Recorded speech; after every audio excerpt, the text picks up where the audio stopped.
Bienvenue dans notre troisième épisode des RCJ 2025. Je suis trop contente. Je sais pas pourquoi aujourd'hui j'avais juste envie d'être en fête. Donc je ne vais nulle part, je n'ai pas de restaurant, j'ai rien. Mais je suis en totale dorée et je me sens comme une diva. Blague à part, je m'appelle Virginie et je suis coiffeuse. Aujourd'hui, on va plonger dans un sujet essentiel. Comment construire sa routine capillaire. Pour celles et ceux qui arriveraient sur cette vidéo pour la première fois et qui ne me connaîtraient pas, il faut savoir qu'ici on est sur la troisième vidéo d'une série de résolutions capillaires pour ce mois de janvier 2025. Donc je vous conseillerais d'aller voir les deux premières. Au moins comme ça, vous savez de quelle base on part. Et si vous êtes nouveau, n'hésitez pas à aller regarder tout le reste de la chaîne. Que vous ayez un cheveu lisse, bouclé, crépus, voilà, on s'en fiche. Il y a une routine parfaite pour vous. Et je vais vous donner aujourd'hui toutes les étapes pour pouvoir la construire facilement. N'hésitez pas à me dire ici en commentaire quel est votre type de cheveux et si vous avez des petits soucis pour créer votre propre routine. Franchement, c'est avec un plaisir total que je réponds toujours à vos commentaires. J'essaie de le faire au plus vite, mais parfois ça prend un peu plus de temps, soit je ne l'ai pas vu ou alors je vais vraiment vous donner une bonne réponse. Donc n'hésitez pas, c'est vraiment un espace de partage. C'est pour ça que j'ai créé la chaîne de toute façon. Donc allez-y à fond et on regardera ensemble quels conseils je pourrais vous donner. Tout d'abord, il va falloir comprendre votre cheveu. Donc définir quel est votre type de cheveux, pour faire plus simple. Et pour ça, il va y avoir trois critères importants, on va dire, qui vont vous aider à déterminer vous-même quel est votre type de cheveux. Donc la texture, quand vous avez votre cheveu, est-ce qu'il est quand même très fin, très plat, ou fin avec du volume, un peu plus épais? Est-ce que vraiment il ondule avec un léger mouvement, ou est-ce qu'il ondule avec des boucles? Est-ce qu'il est plutôt crépus? Là, à vous de trouver. Deuxième critère, la porosité. Ce critère-là est très important. Est-ce que votre cheveu va absorber idéalement l'hydratation que vous leur apportez, ou est-ce qu'au contraire ils ne font que demander de l'hydratation et donc à ce moment-là ils sont très poreux. Et le troisième et dernier critère, l'épaisseur. Si vous avez un cheveu fin, moyen ou épais, ça je vous l'avais déjà expliqué dans la vidéo juste avant, mais en gros c'est assez simple, il faut juste regarder le calibre de votre cheveu. Le cheveu fin est presque invisible à l'œil, le cheveu moyen normal est visible et ne paraît pas vraiment différent. Un cheveu épais est très gros et très lourd, on le sent en limite quand on le tient dans son doigt. Maintenant que l'on a ces trois critères et que donc on sait sur quel type de cheveux on va partir, l'étape numéro 1 de cette routine capillaire va être le lavage. C'est la base de toutes vos routines capillaires les filles, c'est votre shampoing, le lavage. Il élimine les impuretés, bien évidemment, il nettoie, il rend le cheveu propre et ça sent bon. Mais surtout, il va préparer votre cheveu à absorber les soins que vous allez leur donner par après. Donc vraiment, cette étape-là, elle est ultra importante. C'est pour ça que je dis très souvent, n'hésitez pas à faire même 2 shampoings. Comme quand vous venez chez le coiffeur, souvent on vous en fait 2. Maintenant, si vous voulez laver tous les jours, ça sert pas à grand chose. Mais imaginons, vous avez fait une coiffure ou quelque chose, vous avez mis des produits dedans. 2 shampoings, parfois, ça fait du bien. Moi, j'en fais généralement 2 parce que je me les lave une fois semaine. Je vous mettrai en barre d'infos des conseils pour les shampoings en fonction de votre type de cheveux. Si c'est fin, crépus, bouclé et tout ça, je vous mettrai tout en barre d'infos. L'étape numéro 2, vous l'aurez compris, ça va être l'hydratation. C'est ce qui vient juste après le lavage. Après ce lavage, le cheveu il a besoin d'être réhydraté. On vient de tout lui retirer, donc maintenant il faut lui rapporter des choses. Et c'est ici que va intervenir l'après-shampoing ou le masque. Encore une fois, ça va dépendre de votre cheveu. Si vous avez le cheveu fin, je vous conseillerais pas vraiment d'utiliser des masques. C'est peut-être un petit peu trop profond, un petit peu trop lourd pour votre cheveu.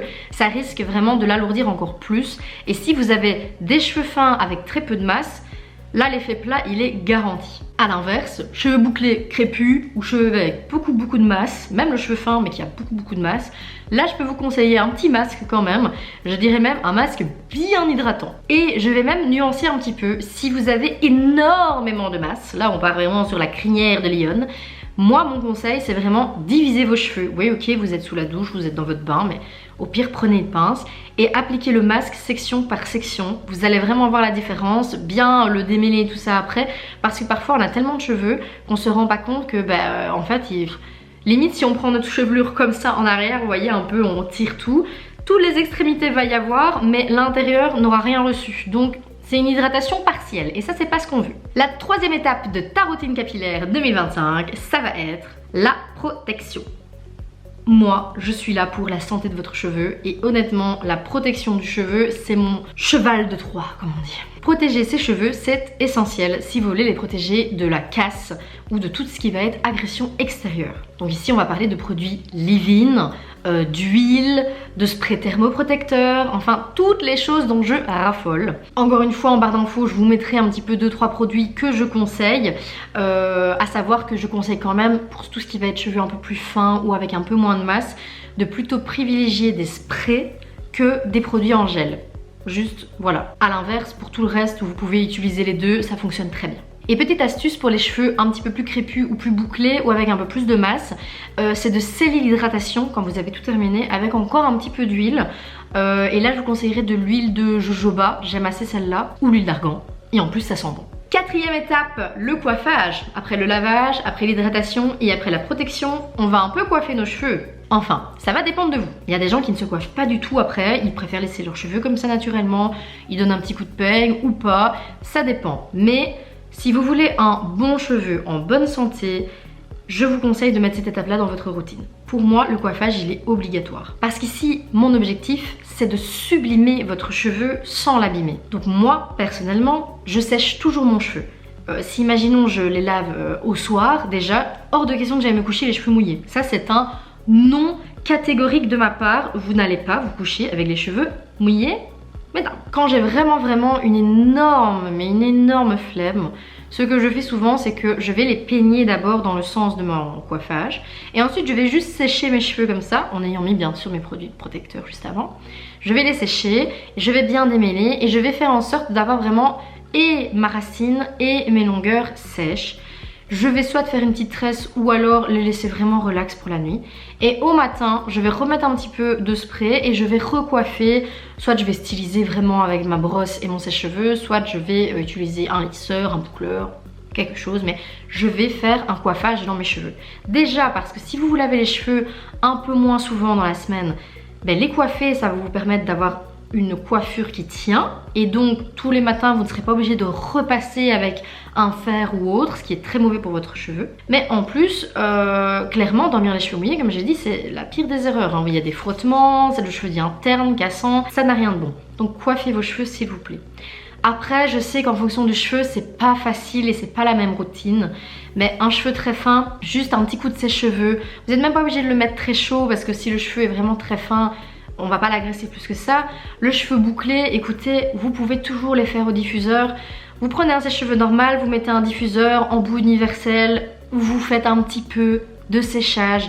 Même si vous n'avez pas envie de les scruncher, de les rendre vraiment magnifiques, de définir la boucle, faites-le juste pour qu'ils soient au moins secs. Et pour tout ce qui va être cheveux crépus, vraiment très serrés, à la rigueur, si vraiment vous n'avez pas envie, mais que ça va être la nuit et tchic et tchac.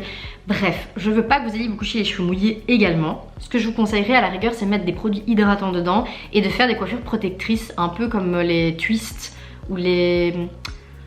comment on appelle encore ça, les Bagnuknup. Je sais jamais comment prononcer. C'est franchement, si un jour je pouvais avoir une abonnée ou un abonné s'il vous plaît, qui en barre d'infos, en commentaire me dit comment prononcer ce truc, je vais vous le mettre là. Ça me ferait vraiment plaisir, j'en ai marre de passer pour une teubée à chaque fois que j'essaie de prononcer cette chose. Et une fois que vous avez fait votre coiffage, peu importe quand, peu importe sur quel type de cheveux, ma petite astuce, ça va être de rajouter une petite touche de sérum sur vos pointes. Et vous allez voir, vos cheveux vont être brillants. Peut-être même aussi brillants que mes boucles d'oreilles. Voilà donc les 4 étapes pour votre routine. La 5e étape, je la rajoute parce que ce serait pour moi 3 points que vous devez absolument ne jamais faire. Donc notez-les quelque part, faites ce que vous voulez. Vous faites un screen de l'écran quand je vais les mettre, je m'en fiche. Mais ça doit faire partie de la routine parce que vous devez savoir que ce n'est pas à faire.